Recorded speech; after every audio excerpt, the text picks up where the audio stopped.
Hi, I'm Jen Hurd, and welcome to the Thrive Through Life Change event, where we're going to learn how to regain powerful energy, create an inspiring vision, and a balanced life, in spite of everything going on in the world around us. So, I'm a professional organizer, and I have been for 30 years. And in the course of that time, I've had clients go through many sorts of life changes, and that's usually when they call us. Well, some of them get through those changes just fine, and other ones, not so much. So, I thought to myself, how about I go looking for some experts from all over the world who can help talk about life changes? I was really determined to find experts who could help in all different areas and who can also show that there's really no major life change that can't be overcome. And you can come out the other side thriving. So, without any further ado, I'll introduce my guest today, who's Janelle Anderson. And Janelle is a confidence coach for women and entrepreneurs, business owners, etc. So she helps them embrace their greatness and know their immense value so they can show up and stand up and speak up. And really helps women to do the inner work so they can discover what their gifts and strengths are. So we really wanted to dig into that today. And Janelle also is a speaker, an author, a podcast host, and she has this great organization that she's part of, the Speaker Sisterhood Club, as well as her Confidence Club that she created. And so I really want to jump in today. And good morning, Janelle. Good morning. We'll get into all these details. This is all good and useful and very pertinent right now. Yes, that's awesome. Yeah. So your business is called Emerging Life Coaching, which is great. This is really where we're going with this whole event that we're doing, is talking about when these crazy changes happen, how do you emerge, right? And that's your word. How do you emerge stronger, better, shift, pivot your vision and get yourself back on track to a new goal, perhaps. So you have this Confidence Club organization for women, and also your podcast is called what? Women Emerging Fearlessly as well. So this is all about emerging, coming out the other side, getting yourself figured out, right? And stepping into that, what you've discovered to be your strength. So I'd love to hear from you a little bit about how our viewers can find that place of power in a time of stress when they maybe feel like the rug's pulled out from under them.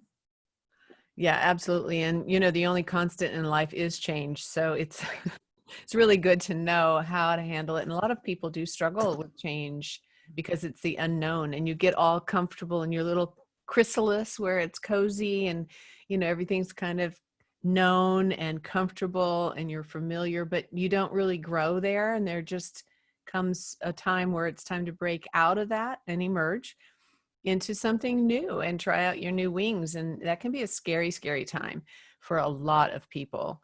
So it's, I think, probably one of the most important things. And I know this from teaching science. I was an elementary middle school teacher for my first career. Yeah. And we would bring in, the chrysalis of the monarch butterflies every fall and watch them break out of the chrysalis and dry off their wings and get ready to fly. And one of the main things that I always had to tell the children was, don't help them break out of that chrysalis, because if you do, they will die. And the reason is because they need to go through that work of breaking through in order to have the muscles, I guess they're not muscles, but the strength to fly and to enter into their new environment with their new body and all of that. So I think for us, we can learn a lesson from that even though it's tough to break through to something new, it's tough to face that unknown. That part of it is so important, and it's really valuable, and it's really actually good. It's good to have to struggle a little bit and strive even and work through the tough times, because that is what gives you the character and the strength and even the confidence in your new place to fly out there with your new wings. So. Right, exactly. And I think one of the things that the business coach that I work with, she even says, is you got to fail 7 times. You got to fail. Like, you have to do that, because that's where the character comes from. And that's where the learning comes from. Yes, absolutely. Yeah. You don't learn without struggle. It's just like going to the gym, no gain without pain. Right. And you have to actually work the muscles and tear them. They tear a little bit and then they build back up.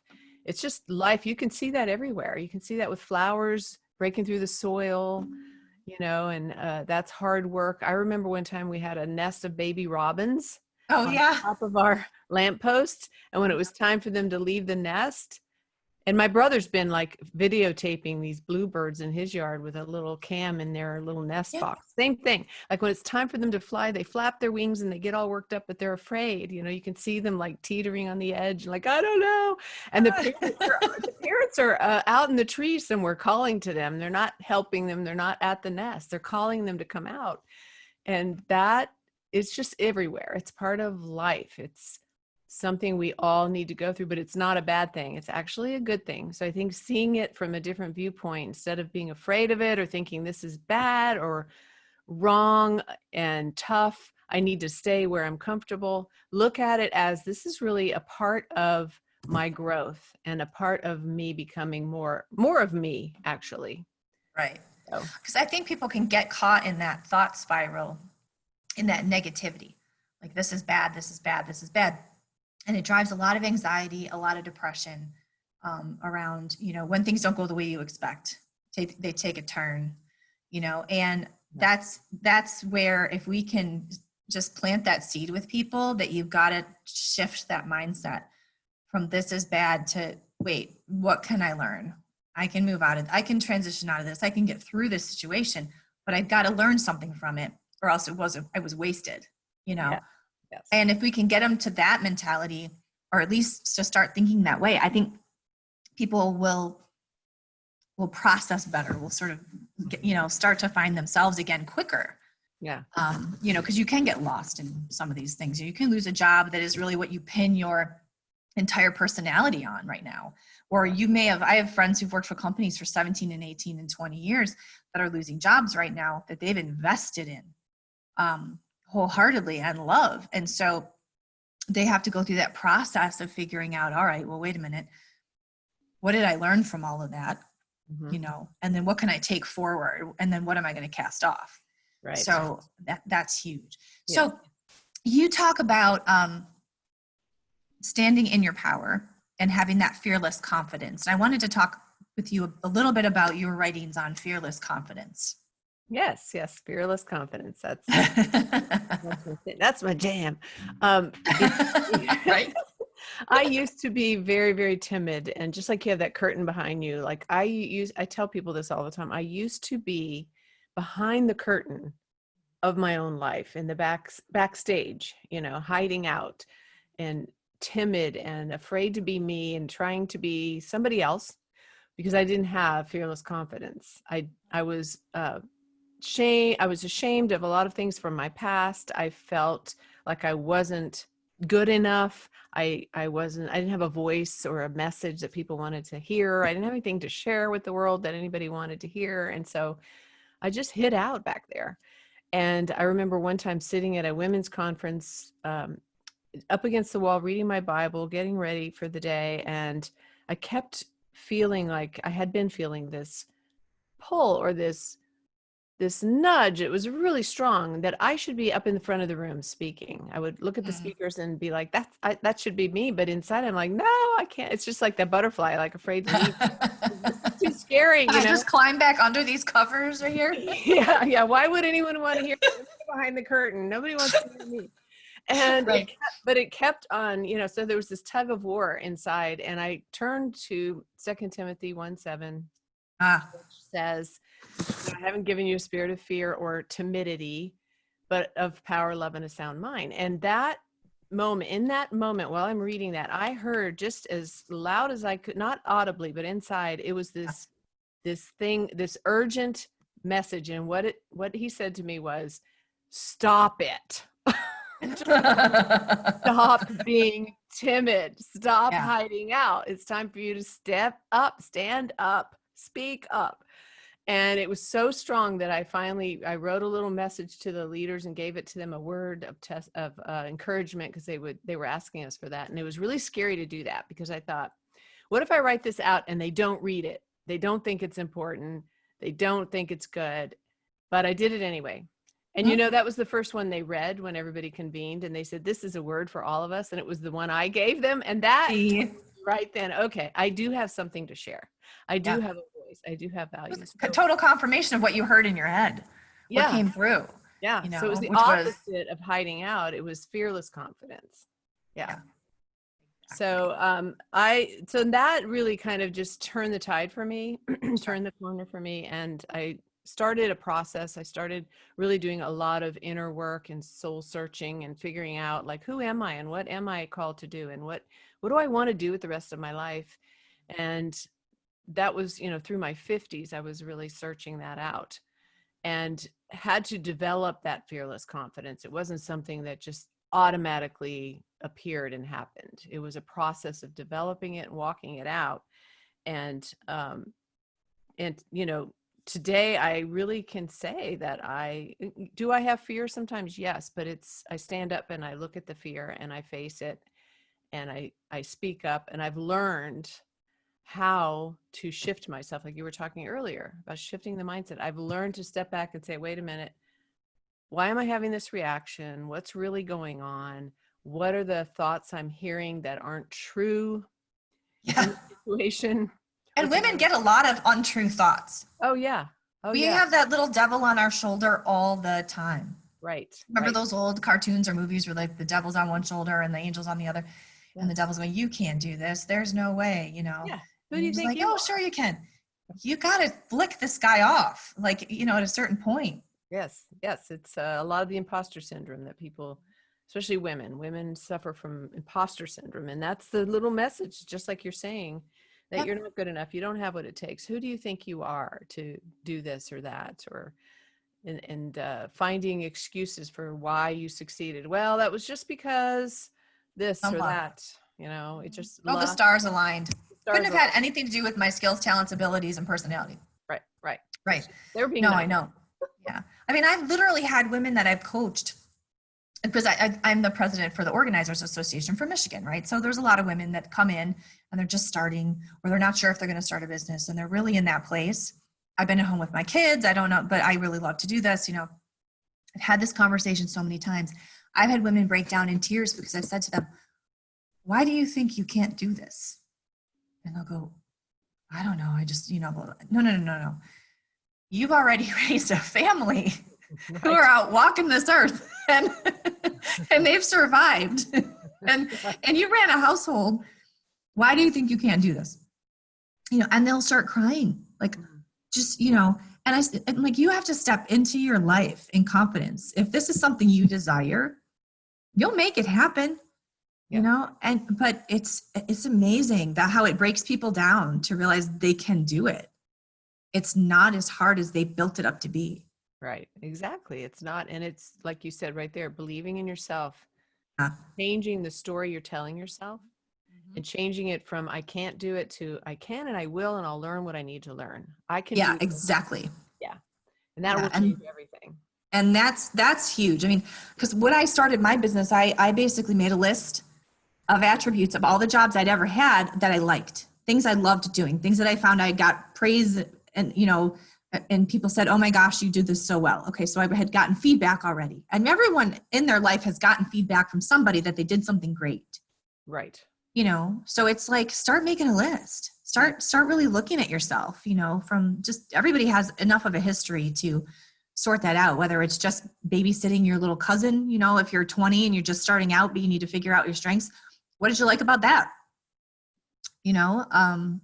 There's so many things you can do to figure out what you like and who you are, and just look at yourself, I think. So let's talk about your process, because you have a really good process. Speaking of stirring up and figuring that out, the STAR process. Yes. So let's talk about your process that you work on with people. Yes. So I call it the STAR process. It was really the process that I went through myself, and I write about it in my book during this time where I was searching things out. And I realized the S is stir up. It could also be stand up. It's that awakening. It's that moment when you realize, wait a minute, I've got to make a change. Something needs to change for me to feel fulfilled and for me to be happy. I'm not happy where I'm at. I feel stuck. It's that place of like waking up to your life and waking up to the situation and knowing that I've got to actually break out of this chrysalis because it is holding me back. It is suffocating me. It is. It's a straight jacket. You get to where it's like, this is a straight jacket now. Yeah, Exactly. definitely. Mm-hmm. So, and that's a process of just becoming more aware and using, there's a lot of techniques around that, like learning how to not just react. A lot of times we just react in our emotions and we get caught up in panic or fear or whatever it is, and never really take a step back and look at what's really happening. Why am I feeling this way? What am I thinking right now that's causing me to feel this way? What am I believing?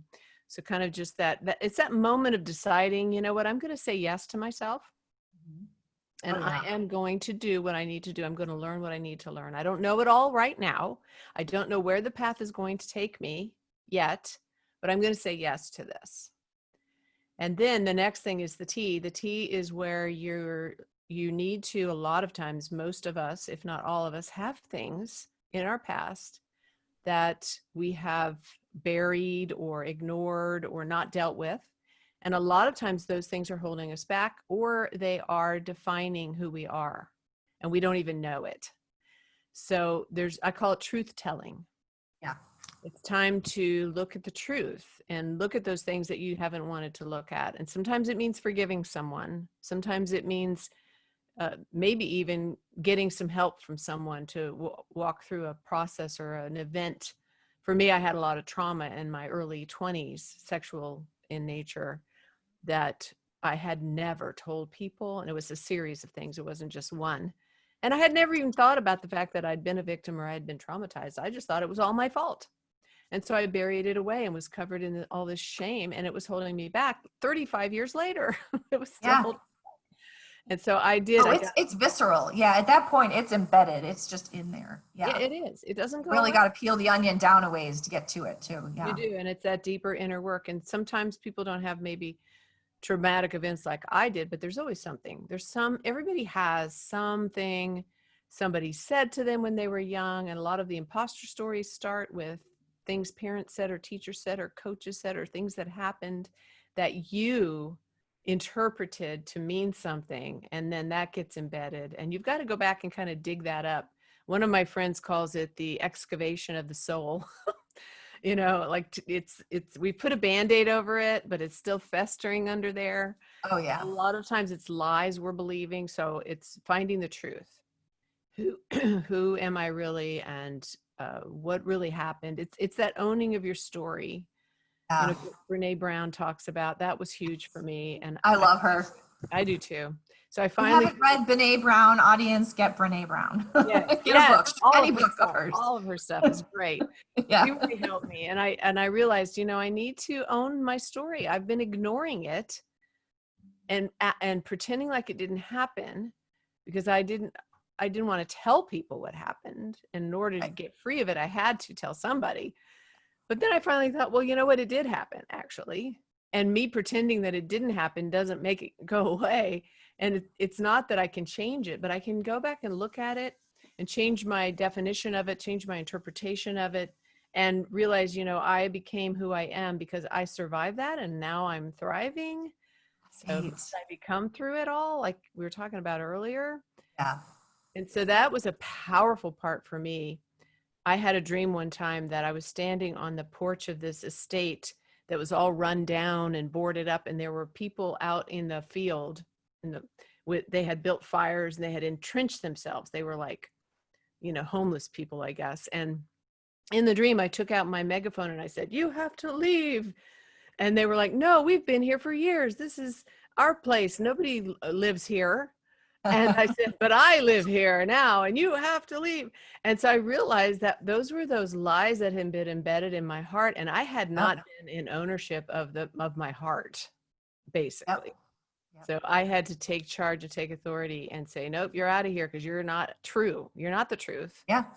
And then begin declaring the truth over my life. And so that's the truth telling. And then that leads you right into acceptance and activation. So the A is writing this down. Yeah, accepting all of that you've just seen about yourself and really embracing it and beginning to look at your strengths and doing exercises like you talked about. What am I good at? What are my passions? What are my gifts? What was I put in the world to do? What lights me up? What are my values? And this deep dive into who you are, your personality, and all the wonderful greatness that's inside of you that makes you unique. That most women don't look at. They don't think they're very special. They don't think they're very great. But I heard this question again from the Lord. He talks to me all the time. I have pages of journals of stuff over That's the so years. good. Yeah. Yeah. And he said, "Do you know how great you are?" And I was like, "What? What do you mean? Who are you talking to here? I'm not great. Why? Who are you to question? I'm just little Janelle here from Christiansburg, Virginia. What do you mean?" And it kept coming to me. "Do you know how great you are?" So finally, I started looking at that, and I realized he made each one of us with a seed of greatness inside. He gave us these unique talents and gifts, and he gave it to us for us to use, for us to express in the world. It's a gift to the world when we are fully in our skin and who we are and expressing all that we are. So that's the A. You accept, and then you start to activate it. Where can I put this into place in my life and walk it out and begin to express it all? And then the R is release. Release the river. The river is your soul. It's the passions and all that you are, but it's this full release and fully walking out there on the center stage of your life as a star of your own story, which is the title of my book. Yeah, the book. That's exciting. Yeah. And just being you and being fearlessly confident. It's this flow. Rivers have a flow. They just Yes. flow, right? And there's no more striving. And so that is kind of the culmination of this process where you really have come into your own, basically, and you're you, and all is right with the world. Yeah. So, And the things that you find you don't like about yourself, because you have to be honest, there's always things. absolutely. There you have to reframe them a little bit and say, I may not like that about me, but somebody likes that about me, or somebody's going to, or, I can change that. I can work on that and put it into your desired outcomes of your next 6 months or whatever you want to, start to step into. But Well, it's I in the think, flow. yes, in the flow, be in the flow. I don't think it's so much that you are trying to get to this place where you're perfect in the No, sense of you have no weaknesses or flaws. It's no. more about embracing who you are with the good and the bad or whatever, Yeah, and not even judging it, but just, this is me. yeah. And, and I can't be somebody else. I'm the only me there Oh is. no. So with quirks or not, flaws or not, this is me world, and I'm coming out. Yeah, exactly. Well, and if I'm being a Christian person, too. I mean, I believe we're each uniquely created in the image of the Creator, right? So there's things that we're given, there's gifts that we're granted, and then when we're uniquely placed into our situation, we're to use them. So, I think that it's almost sinful to be given a skill or a gift and then just to squander it, It you is. It's know? like the parable of the talents. Remember Yeah. the landowner left talents 10, 5, and 1 with his servants and went away and said, use them. Yeah. And he was pleased with the ones that did, and the one that buried it out of fear again, Yep. because he might get in trouble or you might not like me. That was not a good thing. And the landowner comes back and really rebukes him, like, you should have used it. And that's what I think of all the time. The word talents, Yeah. they were talking about money, but it's also talents that we that Right. it's up to us to invest in them, to grow them, to develop them. They don't just magically develop. In fact, people that have natural talent that don't work on it to develop it and practice it and make it even better, they sometimes are not successful. And you can have somebody that's doesn't have as much natural talent, but if they work at it and practice and Oh yeah. invest in it, then they can be more successful than the person with a load of natural talent that they never developed. So Right. That they just didn't step into and ignored. exactly. Yeah. Yep. So that awareness piece, as we're talking about this, especially in these times, because now, you think you're operating in your talent per se, or you might be at a job where you think you're using your talents, and then let's say you're spit back out for whatever situation's going on in the world, right? Financially or otherwise for these companies, it's difficult. Right. So how do you have get back to a place where you're fully aware and you're looking and you're trying to rediscover? Right. So there's an exercise I have my clients do Mm. often that helps to begin to build awareness. And Yeah, yeah. it's basically, I call it like a body scan, but it's more than the body, but you just Yeah. get into a place where you breathe and you get really grounded and just try to calm, as soon as you do deep breathing, everything calms down. So get in a quiet place. Actually, once you're good at this, you can do this in the moment in any kind of stressful situation. But start off doing it by yourself alone where you can practice. And once you've taken 4 or 5 deep breaths, then you just do this scan. Like, what am I thinking right now? And try to identify not the swirling thoughts, but the deeper thought underneath. Because at first you're going to think, oh, I'm thinking about the kids, or I'm thinking about my list, my laundry that's in there needing to be done. And, those kinds of things. Get Yeah, beneath that. Yeah. And this is especially useful when you are in a stressful situation and maybe your boss just said, hey, we have to let you go. That happened to me one time. And I went through this process and it helped me go from panic and fear to a calm assurance that all will be well over the space of a weekend. And I watched myself go through it as I went through it. It was pretty weird. Yeah, It's but almost that's like, amazing that you could see it happening. you step back and you think about what you're thinking about. It's almost like you become like the observer of your own thoughts. Yeah. And you can do that if you do deep breathing and just kind of calm down and go deeper with, what am I really thinking about? What are those thoughts? And, whatever they are, identify them and write them down. It might be a thought like, what am I going to do? I'm going to get thrown out of my house. We're going to go bankrupt, or whatever that thought is underneath the panicky feeling of having What just the deeper fear is. Yeah.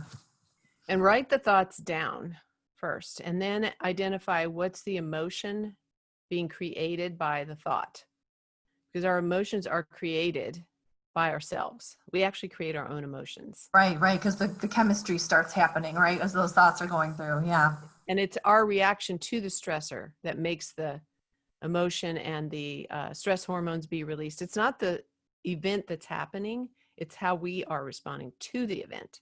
So true. So this helps you to start to see, how am I responding to this event? And then you identify the emotions, try to identify the specific emotion that you're having.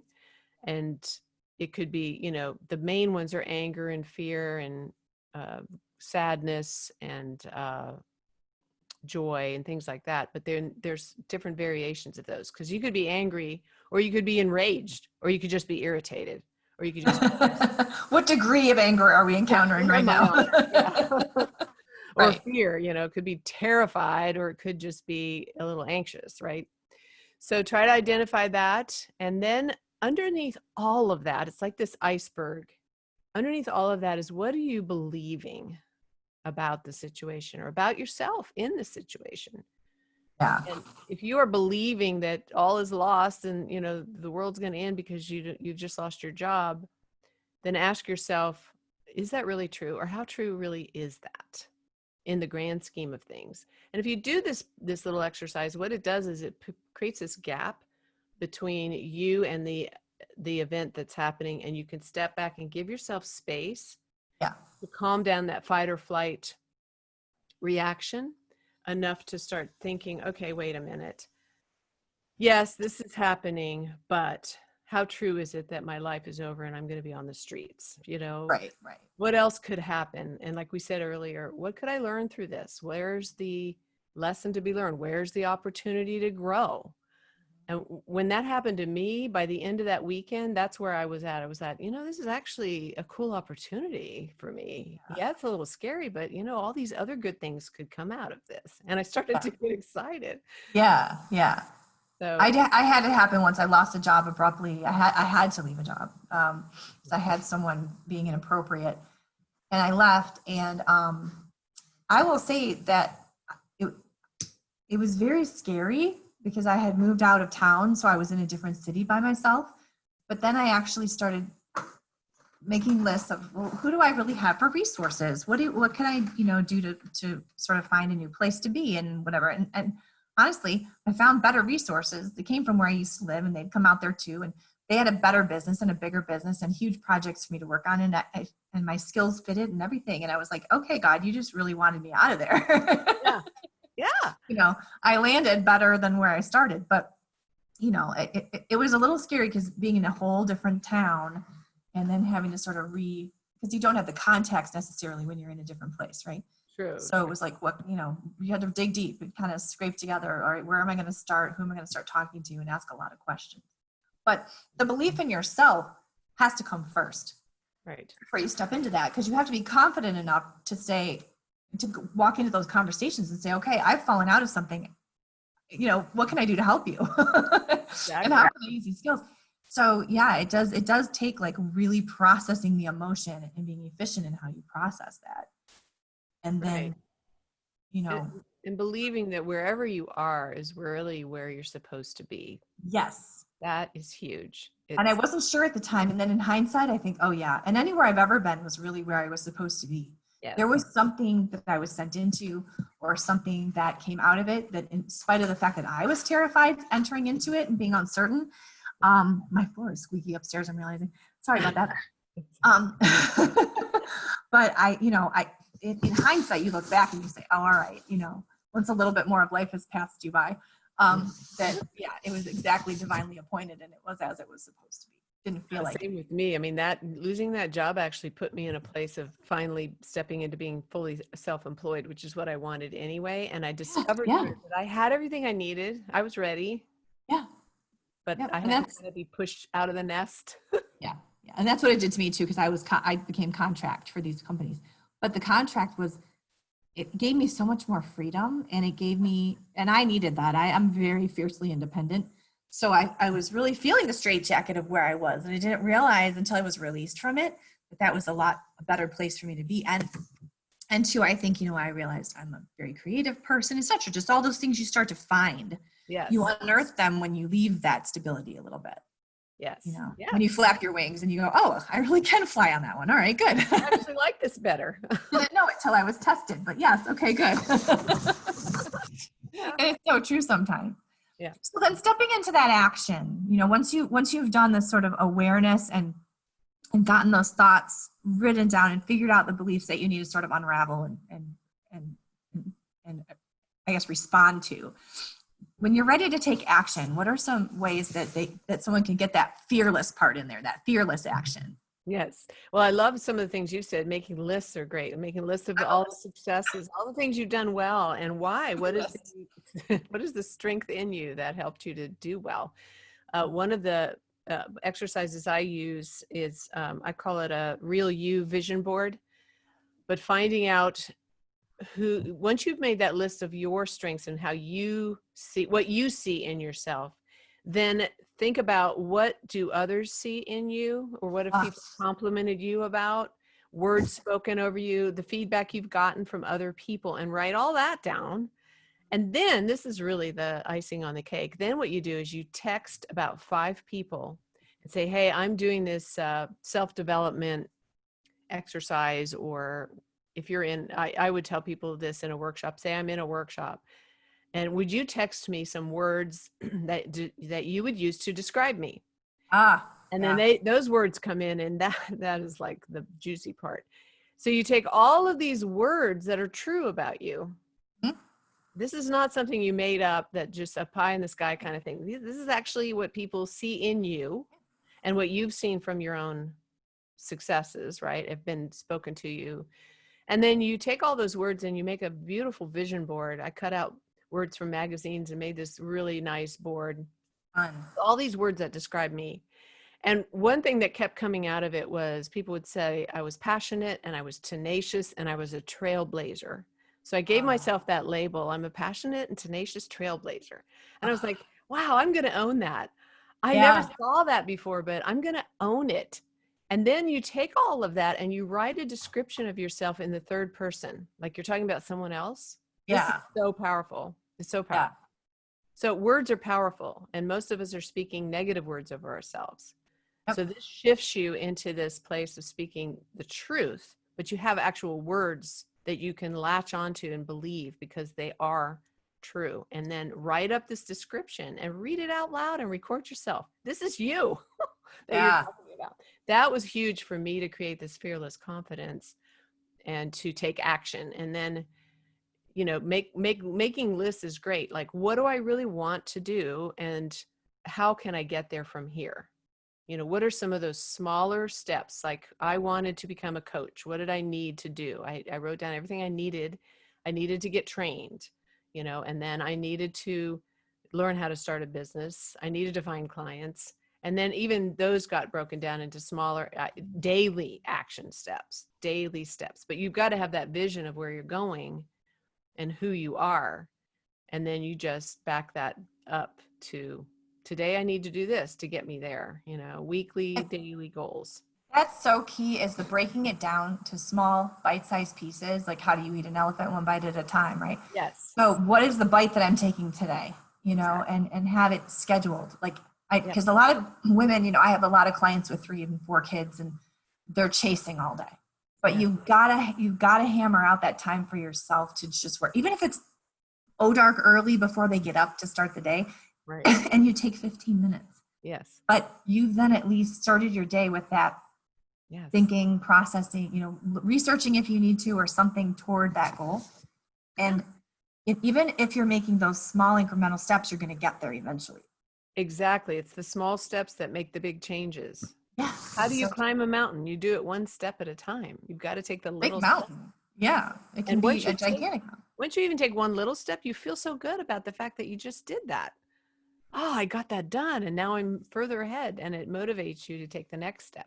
What gets you stuck, what gets people stuck is seeing the whole big mountain I got to climb, and how am I going to do that is too overwhelming. And I'll They just freeze like a deer in the headlights. Yeah.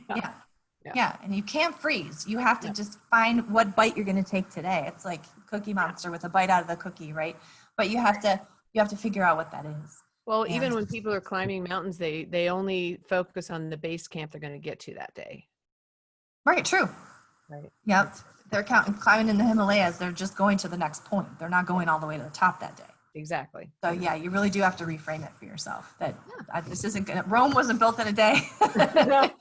There's a reason that phrase exists. Yes. Definitely wasn't. Well, thank you. I really appreciate this, Janelle. This is great. And at the bottom of this page, beneath this video, Janelle's got a link to her website, and it's going to a specific page of her website for the Be Confident course. There's a mini course there that you can gain access to, and Janelle can tell you a little bit more about that. Yes. What's included with that? It's actually called Be Confident, Be Real, Be You. And it has 3 videos, 3 short video lessons. Each one has action guides to go with it. So you can actually start doing these exercises we've been talking about and more. And the first one talks about the imposter syndrome, where it comes from, how you can identify your imposter stories, and then begin to reframe it. The second part goes into discovering the best real you, and some exercises about, you know, how do you discover your strengths and who you are. And then the last one really walks you through that exercise to create that vision board I was talking about. And so it's all actionable. It's all things that you can put into place in your life right now and start taking steps to climbing that mountain and making those changes in your life. Wow, that's terrific. So everybody, please make sure and click that link. You can check it out. And then if you have other questions about that, you can get a hold of Janelle through her website there. You'll be on her site when you click through. So thank you, Janelle, so much for all these insights. This was really invaluable. And I really hope that it really serves our viewers today, and that they can step into some of their new vision and use these tools. So I want to remind everyone that it's a 21-day project. So please, everyone, check into the event every day. You'll get an email with a link to the day's video and the speakers of the day. And we're going to really work on overcoming all these life changes with, success and energy and a new and improved vision. So thanks again so much, Janelle Anderson, for joining us. And this is Jen Hurd signing off. We'll see you tomorrow.